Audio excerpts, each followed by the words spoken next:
বিপদের কারণে পলিসির ট্র্যাজেডির কারণে 190 বছর পরে 190 বছরের পরাধীনতা, তারপরে পাকিস্তানি শোষণ, পরিশেষে এই আওয়ামী দুঃশাসনের 17 বছর পরে আমরা আমাদের পথ হারিয়েছি। বিগত 17 বছরে পদ্মা মেঘনা যমুনায় শত শত কোটি কোটি কিউসেক পানি বইছে। আমরা হারিয়েছি আমাদের সময়, আমাদের সম্ভাবনাকে। বিগত দিনে 17 বছরের তরুণ পরিণত হয়েছে 34 বছরের যুবকের, 34 বছরের যুবক পরিণত হয়েছে 51 বছরের পৌরে, 51 বছরের পরিণত পৌর আজ আমাদের থেকে হারিয়ে চলে গেছে। আমরা তাদেরকে হারিয়ে ফেলছি। বন্ধুগণ, আমরা হারিয়েছি শহীদ রাষ্ট্রপতি আমাদের পরিবারের এক অনন্য নক্ষত্র আরাফাত রহমানকে। আমরা হারিয়েছি দক্ষিণবঙ্গের সিংহ পুরুষ তরিকুল ইসলামকে। আমরা হারিয়েছি দেশের সর্বশ্রেষ্ঠ অর্থনীতিবিদ সাইফুর রহমানকে। আমরা হারিয়েছি শেখ রাজ্জাক আলী। আমরা হারিয়েছি শত সহস্র লক্ষ লক্ষ কোটি কোটিকে খুন গুম করা হয়েছে। চৌধুরী আলম, ইলিয়াস আলী এখনো ফিরে আসে নাই। তাই আমরা বলতে চাই শুধুমাত্র হারানো এবং এই অতীতের ব্যথার মতো এখনো আমাদের মধ্যে টিকে আছেন এই জাতির আশ্রয়, শেষ আশ্রয় হিসাবে দেশনেত্রী বেগম খালেদা জিয়া। শত অত্যাচার, নির্যাতন, নিপীড়ন মুখে দিয়ে তিলে তিলে এখন পরিণত হয়েছেন আমাদের দেশের লোক তারেক রহমান। এই 17 বছরের বদলামিতে আমরা এই দেশের মানুষের মুখে হাসি ফুলিয়ে বদলে দিতে চাই। আমরা শহীদ রাষ্ট্রপতি জিয়াউর রহমানের 19 দফা বাস্তবায়নের মাধ্যমে, আমরা দেশনেত্রী বেগম খালেদা জিয়ার 2030 বাস্তবায়নের মাধ্যমে, আমরা দেশের জনাব তারেক রহমানের 31 দফা বাস্তবায়নের মাধ্যমে আমরা বদলা দিতে চাই। আমরা করতে চাই এই দেশকে সুখী, সুন্দর এবং ন্যায়ভিত্তিক আদর্শ রাষ্ট্র হিসেবে। তাই আমি বলতে চাই, আপনারা যে সুযোগ পেয়েছেন এই সুযোগ আপনারা কাজে লাগাবেন এবং আপনারা আপনাদের সুবিধা মতো ভোট দিয়ে যারা আন্দোলন সংগ্রামে ছিল এবং যারা শহীদ রাষ্ট্রপতি জিয়াউর রহমানের সেই বাংলাদেশকে করতে পারে এবং নেতৃত্বে রেখে যাবেন, এই আশাবাদ ব্যক্ত করে আমার বক্তব্য শেষ করছি। বাংলাদেশ জিন্দাবাদ, বাংলাদেশ জাতীয়তাবাদ জিন্দাবাদ। প্রিয় সাথী বন্ধুরা, আমাদের মাঝে উপস্থিত আছেন অধ্যক্ষ মোহাম্মদ রেজাউল করিম, সাবেক চেয়ারম্যান, যুগ্ম আহ্বায়ক দৌলতপুর উপজেলা বিএনপি, আবু তালেব, যুগ্ম আহ্বায়ক শহর বিএনপি। আমার বন্ধু, আজকে যার অক্লান্ত পরিশ্রমে এক হাতে আজকের এই সম্মেলনের সমস্ত কাজ করেছে সেই ব্যক্তিটি হলো আমার বন্ধু আনিসুর রহমান টোকন।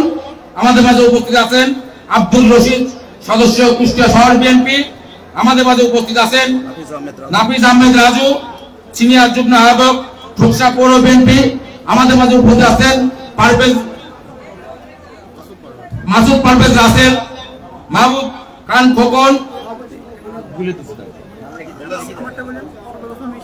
শওকত হাসান মিষ্টি, সাধারণ সম্পাদক।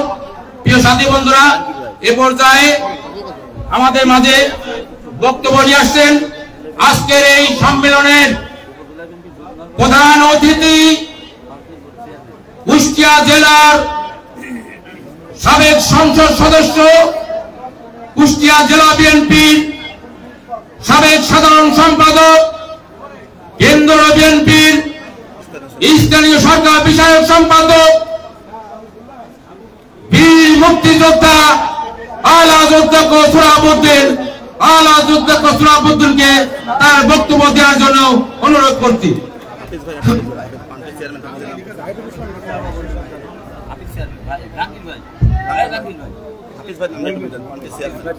আমাদের মাঝে উপস্থিত আছেন পান্টিন চেয়ারম্যান হাফিজ, যুগ্ম আহ্বায়ক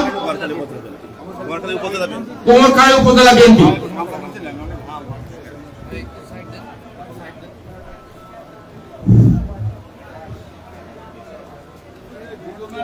বিসমিল্লাহির রহমানির রহিম। আজ এই সম্মানের সভাপতি বুলবুল, কুলুবুদ্দি আহমদ, বাবু, গোলাম মোহাম্মদ শাহ, এখানে উপস্থিত নেতৃবৃন্দ, সঞ্জয় শহীদ সৈনিক ভাইয়া, আসসালামু আলাইকুম। সংগ্রামী ভাইয়া, এই বাংলাদেশ যখন বিপদে বসে, কালো মেঘ ছেয়ে গেছে, তখন জিয়া রহমান পরিবার এই দেশকে রক্ষা করেছে। 1971 সালে জিয়া রহমান স্বাধীনতা ঘোষণা করেছেন। আমাদের দেশ মুক্তিযুদ্ধের হিসেবে আমাদের আশা করেছিলাম দেশে গণতান্ত্রিক প্রতিষ্ঠা হবে, আইনের শাসন থাকবে এবং দুর্নীতিমুক্ত একটা সমাজ গড়ে উঠবে। কিন্তু ভাগ্য যে মাত্র কয়েক বছরের মধ্যেই শেখ মুজিবুর রহমান বাকশাল করে সমস্ত দল ব্যান করে দিয়েছেন। তারপরে ঘটনা পাল্টা ঘটনার মধ্যে দিয়ে আমাদের প্রিয় নেতা শহীদ রাষ্ট্রপতি জিয়া রহমান 7ই নভেম্বর 1975 সালে সিপাহী জনতার আন্দোলনে তিনি ক্ষমতায় বসেছেন। জিয়া রহমান সেই গণতন্ত্র প্রতিষ্ঠা করেছেন। আবার তিনি গ্রামগঞ্জে যেতেন, মানুষের কথা বলতেন, তিনি কুদাল হয়ে এলাকায় করতেন। আজ জনপ্রিয়তায় এই জন্য দেশের মানুষ তাকে ভালোবাসে। অপরদিকে বাংলাদেশের স্বাধীনতা সমর্থন রক্ষার জন্য তিনি 6 ডিভিশন সৈন্য ভিত্তি করেছিলেন। চায়না সহ অন্যান্য দেশের থেকে অস্ত্র আমদানি করেছিলেন। যারা মানে সবচেয়ে বড় অবদান, যেটা তোমরা ইয়ং ছেলে ফেলে তোমাদের হাতে থাকবে, এটা হলো গঙ্গা ব্যারেজ। শহীদ রাষ্ট্রপতি ফারাক্কার বিকল্পে গঙ্গা ব্যারেজ করতে গিয়েছিল, অনেকে প্রায় তার জন্য তাকে হত্যা করা হয়েছে। তারা হত্যার মাধ্যমে দিয়ে আমরা বাংলাদেশে শহীদ জিয়া রাজনীতি ধ্বংস করতে চেয়েছিলাম।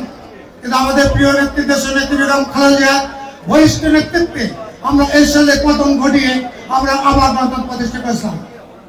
2001 সাল থেকে আমরা করেছিলাম এবং আজ শহীদ রাষ্ট্রপতি জিয়া রহমানের যে ষড়যন্ত্র, সেই ষড়যন্ত্র আমার বেগম খালেদা তারেক রহমান হতে হয়েছে।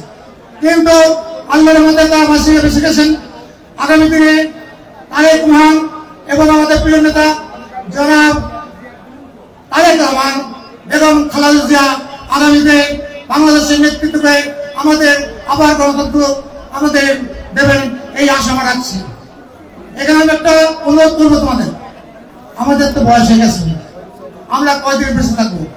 তোমরা তো ইয়ং জেনারেশন, তোমরা অন্তত নেতৃত্ব দাও, কিন্তু তোমরা জেনে দাও, অন্তত পড়াশোনা করো, নাহলে পেপারটা করো, নাহলে শুধু স্লোগান দিয়ে রাজনীতি হয় না। তাই আপনাদেরকে আবারও বলছি যে দেখেন এই গভর্নমেন্ট আজকে আমি যখন গজে আগে আমরা ক্ষমতায় এসেছিলাম, এই ছেলেদের হোস্টেল, এই মেয়েদের হোস্টেল, অডিটোরিয়াম কিন্তু আমাদের সময় হয়েছে। ইসলাম কলেজের বিল্ডিং, আবার আপনার যে কলেজ আছে গার্লস কলেজ, তার ওখানে হোস্টেল, এই সব কিছু আমাদের অবদান। জেলা স্কুল দোতলা করেছিলাম আমাদের সময়, কৃষি বিল্ডিং করেছিলাম, গ্রামগঞ্জে যান সেখানে আমরা অনেক সব রাস্তাগুলো পাকা করেছিলাম, বিদ্যুৎ দিয়েছিলাম এবং স্কুল কলেজ আমরা গড়ে তুলেছিলাম। যা হোক, ষড়যন্ত্র থেমে নেই। ইন্ডিয়া এখন ষড়যন্ত্র করে যাচ্ছে যে তারা বাংলাদেশকে আবার শেখ হাসিনাকে ঢুকাবে। কিন্তু আমরা বিশ্বাস করি, আমরা যদি ঐক্যবদ্ধ থাকি, বিএনপির সৈনিক এবং তার সৈনিক এবং জার্মান সৈনিক যদি ঐক্য থাকে, একতা থাকে, ভারত কেন পৃথিবীর কোন শক্তি আমাদের বাংলাদেশের এই পতাকা ছিনিয়ে নিতে পারবে না, এটা আমরা বিশ্বাস করি। সেই সাথে আমরা কামনা করি আমাদের প্রিয় নেত্রী বেগম খালেদা রাজনীতির শক্তি হবেন। আমাদের প্রিয় নেতা জনাব তারেক রহমান ধীরে বেশে বাংলাদেশে আসবে এবং তার নেতৃত্বে শুধু দল না, বাংলাদেশে আবার নতুন করে গণতন্ত্র প্রতিষ্ঠা হবে, এই আশাকে শেষ করছি। ধন্যবাদ। আল্লাহ হাফেজ। বাংলাদেশ জিন্দাবাদ।